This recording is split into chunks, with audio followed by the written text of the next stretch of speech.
नमस्कार दोस्तों, स्वागत है आपका। दोस्तों आइए देखते हैं भारत के भूगोल से संबंधित बहुत ही महत्वपूर्ण प्रश्न है जो प्रत्येक एग्जाम की दृष्टि से बहुत महत्वपूर्ण है। एवं पहला प्रश्न यह है कि कौन सा बंदरगाह प्राकृतिक है? ए कांडला एवं मुंबई, बी मार्मागांव एवं कोचीन, सी विशाखापट्टनम या डी उपर्युक्त सभी।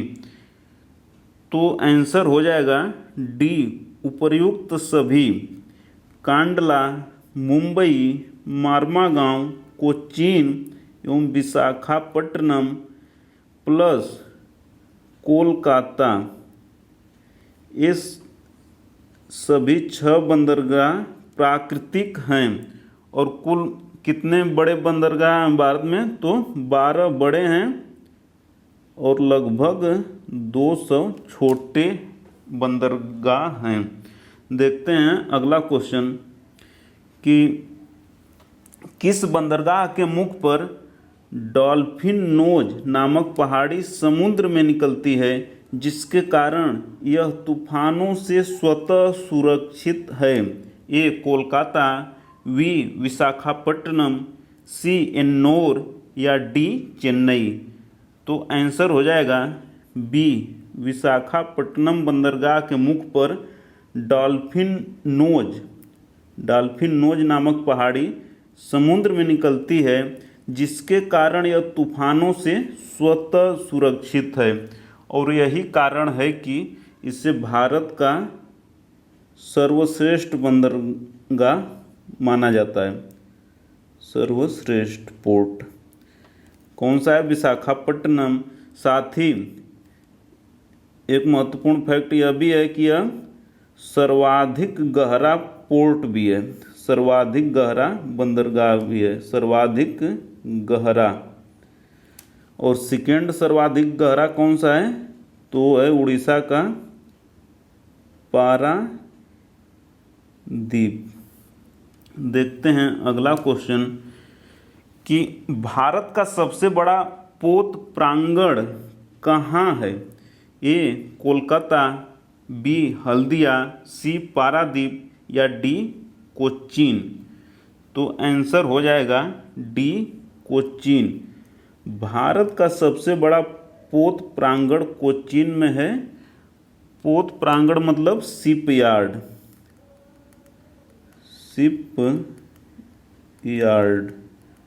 यानी यहाँ पे जहाज़ों का, पानी वाली जहाज़ों का निर्माण होता है। कहाँ पे? कोचीन में। तो आंसर हो जाएगा डी। अगला क्वेश्चन यह है कि राष्ट्रीय अंतर्देशीय नौवहन संस्थान कहाँ स्थित है? ए पटना, बी कोलकाता, सी मुंबई या डी चेन्नई। तो आंसर हो जाएगा पटना में। राष्ट्रीय अंतर्देशीय नौवहन संस्थान मतलब कि national inland navigation institute. National inland navigation institute NINI कहाँ पे है? पटना में है। अगला क्वेश्चन यह है कि खुला सागरीय बंदरगाह है। ए चेन्नई, बी हल्दिया, सी मुंबई या डी कोलकाता। तो खुला सागरीय बंदरगाह है चेन्नई में। आंसर हो जाएगा ए। और खुला सागरीय बंदरगाह से तात्पर्य है कि जहाँ पोत होते हैं तो तट से थोड़ी दूर, यहाँ तट है तो इससे थोड़ी दूर यहाँ मान लीजिए वो खुले सागर में ही अपना लंगर डालते हैं, तो इसीलिए इसको खुला सागरीय बंदरगाह बोलते हैं चेन्नई को। अगला क्वेश्चन यह है कि भारत का सबसे बड़ा जहाज तोड़ने का यार्ड गुजरात में कहाँ स्थित है? ए कांडला, बी पोरबंदर, सी अलंग या डी कोचीन। तो आंसर हो जाएगा सी अलंग। अलंग में भारत का सबसे बड़ा जहाज तोड़ने का यार्ड गुजरात के अलंग में स्थित है। तो देखिए जहाज तुड़ेगी अलंग में और जहाज का निर्माण होगा कोचीन में। इन दोनों तथ्यों को ध्यान रखना है। कोचीन में जहाज का निर्माण होगा। अगला क्वेश्चन यह है कि थुम्बा में विक्रम साराभाई अंतरिक्ष केंद्र की स्थापना के लिए सबसे महत्वपूर्ण कारण क्या है? ए, वह पूर्व एवं दक्षिण में समुद्र के निकट है। बी, वह विषुवत रेखा के निकटतम है। सी, वह भूचुंबकीय विषुवत रेखा पर स्थित है। या डी, वह विषुवतीय या डी, वह ध्रुवीय क्षेत्र के निकट है। तो आंसर हो जाएगा सी, वह भूचुंबकीय विषुवत रेखा के निकट है। इस कारण से थुम्बा में विक्रम साराभाई अंतरिक्ष केंद्र की स्थापना की गई है। अगला क्वेश्चन यह है कि द हिमालयन माउंटेनियरिंग इंस्टीट्यूट कहाँ स्थित है? ए, देहरादून। बी, शिलांग। सी, दार्जिलिंग। या डी, हासन। तो द हिमालयन माउंटेनियरिंग इंस्टीट्यूट स्थित है दार्जिलिंग में। आंसर हो जाएगा सी। अगला क्वेश्चन यह है कि भारतीय अंतर्देशीय जलमार्ग प्राधिकरण का मुख्यालय कहाँ है? ए, नोएडा। बी, कोलकाता। सी, चेन्नई। या डी, मुंबई। तो देखिए भारतीय अंतर्देशीय जलमार्ग प्राधिकरण का मुख्यालय है नोएडा में। आंसर हो जाएगा ए, नोएडा में स्थित है। और भारतीय अंतर्देशीय जलमार्ग प्राधिकरण अधिनियम कब का है? 1985 का है। बहुत ही महत्वपूर्ण है, इसलिए याद रखना है। भारतीय अंतर्देशीय जलमार्ग प्राधिकरण एक्ट कब का है? 1985 का है। और Indian waterways authority of India, AWAI, Indian waterways authority of India act कब का है? 1985 का है। मुख्यालय नोएडा में है। अगला क्वेश्चन यह है कि भारत के किस राज्य में अभी तक रेल सेवा आरंभ नहीं हुई है? ए, त्रिपुरा। बी, मिजोरम। सी, मेघालय। या D, Sikkim.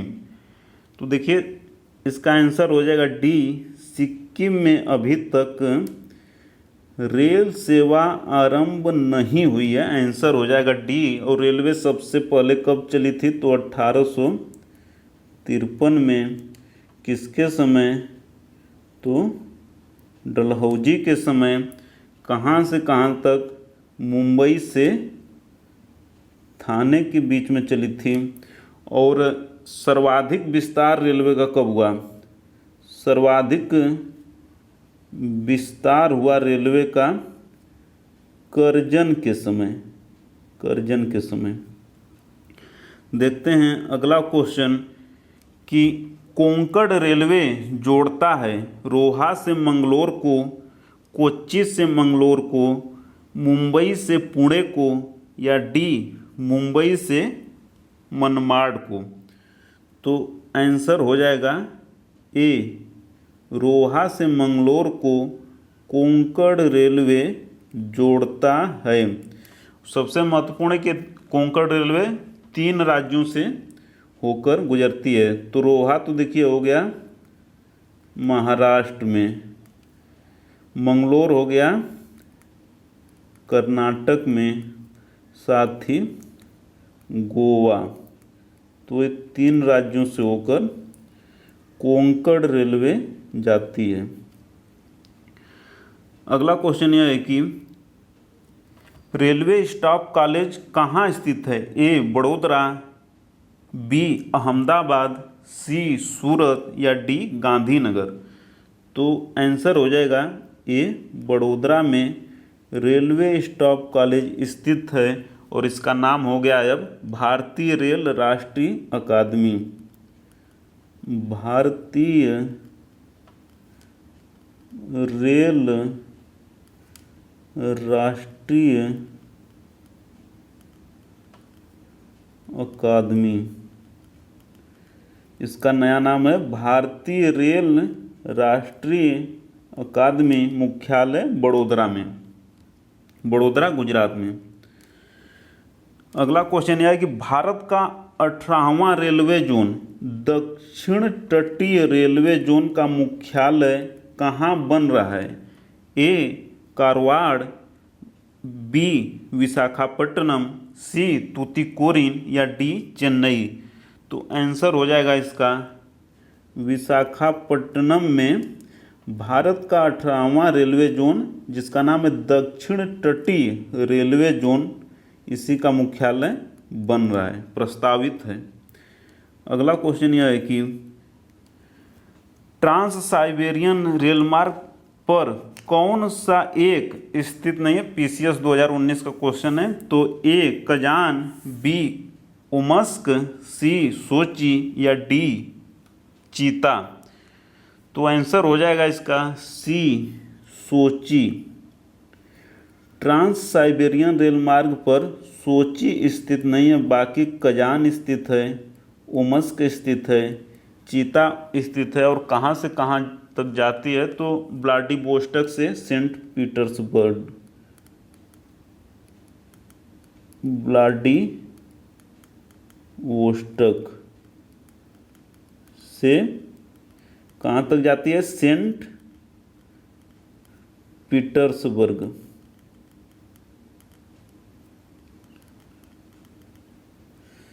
Trans Siberian rail मार्ग। अगला क्वेश्चन यह है कि ट्रांस कनाडियन हाईवे किन दो शहरों को जोड़ता है? ध्यान रखना है कि ये हाईवे, ट्रांस कनाडियन हाईवे किन दो शहरों को जोड़ता है? सेंट जॉन नगर को सैक्रामेंटो से, सेंट जॉन नगर को वैंकूवर से, हैलिफैक्स को फ्लोरिडा से या डी हैलिफैक्स को सैन जोआकिन से। तो आंसर हो जाएगा इसका बी सेंट जॉन नगर को वैंकूवर से, सेंट जॉन नगर को वैंकूवर से ट्रांस कनाडियन हाईवे जोड़ता है। सबसे महत्वपूर्ण है कि कितना किलोमीटर लंबा है? तो लगभग 7800 किलोमीटर लंबा ये हाईवे है। अगला क्वेश्चन यह है कि ऑस्ट्रेलिया अंतर महाद्वीपीय रेल मार्ग किन दो शहरों को जोड़ता है? ए सिडनी को पर्थ से, बी सिडनी को वीपा से, सी पर्थ को केनियर्स से या डी वीपा को टाउन्सविले से। तो आंसर हो जाएगा इसका ए सिडनी को पर्थ से जोड़ता है ऑस्ट्रेलिया अंतर महाद्वीपीय रेल मार्ग। और ऑस्ट्रेलिया के देखिए पूर्व यानी कि ईस्ट में है सिडनी और वेस्ट में है पर्थ, इनको भी ध्यान रखना है। देखते हैं अगला क्वेश्चन कि कैनेडियन पैसिफिक रेलवे किन दो स्टेशनों के बीच चलती है? ए मॉन्ट्रियल से वैंकूवर, बी हैलिफैक्स से वैंकूवर, सी ओटावा एवं प्रिंस रूपर्ट के बीच, डी एडमंटन एवं हैलिफैक्स के बीच। तो कैनेडियन पैसिफिक रेलवे चलती है इनके बीच, ए मॉन्ट्रियल से वैंकूवर के बीच, मॉन्ट्रियल से वैंकूवर के बीच। और मॉन्ट्रियल प्रोटोकॉल है किस वर्ष का? यह भी ध्यान रखना है, बहुत ही महत्वपूर्ण है दोस्तों। ये है 1987 में लागू कब हुआ था? 1989 में। और किससे है मॉन्ट्रियल प्रोटोकॉल? ओजोन परत को संरक्षण से संबंधित है, इसको भी ध्यान रखना है। अगला क्वेश्चन यह है कि ओरिएंट एक्सप्रेस रेलमार्ग किन दो स्टेशनों के बीच है? ए पेरिस से इस्तांबुल के बीच, बी पेरिस से एम्स्टर्डम के बीच, सी ज्यूरिख से ब्रेमेन के बीच, या डी जेनेवा से बर्लिन के बीच। तो आंसर हो जाएगा ए पेरिस से इस्तांबुल के बीच। पेरिस से इस्तांबुल के बीच ओरिएंट एक्सप्रेस रेल मार्ग है, यानी कि पेरिस मतलब फ्रांस से, इस्तांबुल मतलब तुर्की, इतना दूर तक चलता है यह। और इसी में है विश्व की सबसे बड़ी लंबी रेल सुरंग, जिसका नाम है गोथार्ड। विश्व की सबसे लंबी रेल सुरंग है और कहाँ पे है? आल्प्स पर्वत में, आल्प्स में, स्विट्जरलैंड में। स्विट्जरलैंड में गोथार्ड क्या है? विश्व की सबसे लंबी रेल सुरंग है, 57 किलोमीटर। अगला क्वेश्चन देखते हैं कि भारतीय समुद्री विश्वविद्यालय कहाँ स्थित है? ए चेन्नई, बी कारवाड़, सी कोचीन, या डी मुंबई। तो भारतीय समुद्री विश्वविद्यालय स्थित है ए चेन्नई में, Indian maritime university, Indian maritime university Chennai में स्थित है। अगला क्वेश्चन है कि किस राज्य में प्रदेश राजमार्ग की लंबाई सर्वाधिक है? प्रदेश राजमार्ग मतलब स्टेट हाईवे। ए महाराष्ट्र, बी गुजरात, सी राजस्थान, या डी मध्य प्रदेश। तो आंसर हो जाएगा ए महाराष्ट्र में स्टेट हाईवे की लंबाई सर्वाधिक है, साथ ही नेशनल हाईवे भी सर्वाधिक हैं, महाराष्ट्र में ही हैं। और इसके साथ ही कुल रोड की लंबाई भी महाराष्ट्र में भी है। इन सभी तथ्यों को भी ध्यान रखना है।